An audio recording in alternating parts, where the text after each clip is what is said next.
How to find filter keywords settings on TikTok mobile. Hello guys, in today's video I'm gonna show you how to find filter keyword settings on TikTok mobile. First, then open TikTok and now click profile,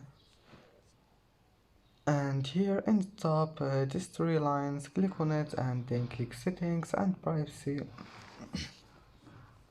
and here you will find privacy. Click on it and then click this one.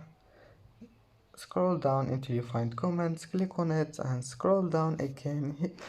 Here you will find filter keywords, and you can turn it on or off just by one click, and that's it. And that's it for today's video.